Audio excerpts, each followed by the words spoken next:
salam sejahtera kepada Dr. Abu Zarin dan rakan-rakan yang dikasihi sekalian. Saya Halisa binti Jagung bernomor kad negeri di 201910877797. Tajuk poster infografik saya adalah mengenai adab dalam menjaga pandangan mata. Menjaga pandangan mata merupakan sesuatu perkara yang wajib dilakukan oleh setiap kaum muslimin dan muslimat. Hal ini adalah kerana melalui mata lahirnya bibit-bibit maksiat yang akan membawa kemudaratan kepada diri sendiri jika disalahgunakan. Oleh hal yang demikian, seseorang itu hendaklah menjaga pandangan matanya daripada melihat hal-hal buruk atau lebih dikenali sebagai maksiat. Berikut merupakan adab-adab dalam menjaga pandangan mata. Yang pertama, menundukkan pandangan mata.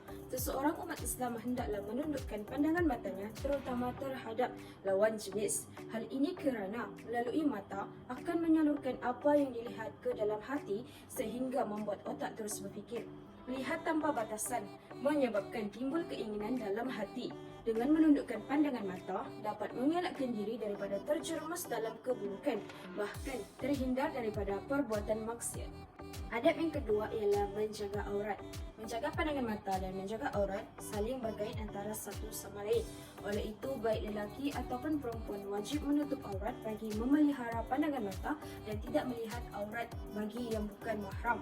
Hal ini adalah untuk mengelakkan timbulnya perbuatan maksiat.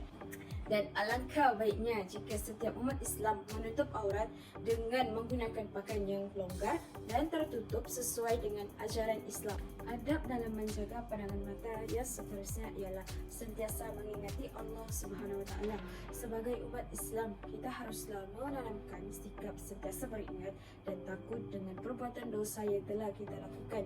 Dengan berzikir dan berdoa kepada Allah Subhanahu Wa Taala juga dapat memelihara pandangan mata dan mendekatkan diri kepadanya.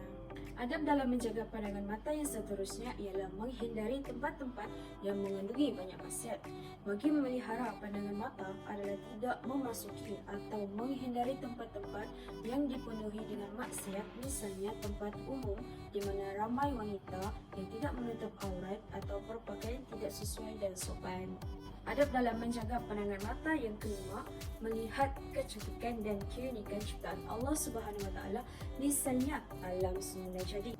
Dalam hal ini, menjaga pandangan mata dapat dilakukan dengan melihat kecantikan dan keunikan yang telah Allah Subhanahu Wa Taala ciptakan, misalnya dengan melihat pemandangan matahari terbenam, melihat sungai, pantai, laut dan sebagainya. Ini sememangnya dapat memberikan ketenangan dalam diri sekaligus diberikan ganjaran oleh Allah Subhanahu Wa Taala. Adab yang terakhir ialah tidak melihat perkara-perkara maksiat yang boleh menaikkan nafsu syahwat. Pentingnya seseorang itu memelihara matanya daripada melihat perkara-perkara yang membawa kepada maksiat. Sebagai contoh, menahan dan mengawal mata daripada melihat perkara-perkara yang tidak halal yang boleh menaikkan nafsu seperti menonton pornografi atau melihat gambar lucu. Rasulullah SAW menegaskan pandangan itu adalah seperti seutas panah beracun daripada panahan iblis. Oleh itu, sesiapa yang menjaga atau mengawalnya, nescaya Allah Subhanahu Wa Taala akan mengurniakan jiwanya dalam kemanisan ibadat yang dirasainya sehingga hari kiamat. Hadis riwayat Imam Ahmad dan At-Tabrani. Dalam Al-Quran juga sudah dirakamkan Allah Subhanahu Wa Taala mengenai menjaga pandangan mata. Sebagai contoh, surah An-Nur ayat 30. Maksudnya, katakanlah kepada lelaki yang beriman agar mereka menjaga pandangannya dan memelihara kemaluannya. Yang demikian itu lebih suci bagi mereka. Sesungguhnya Allah Maha mengetahui apa yang mereka perbuat.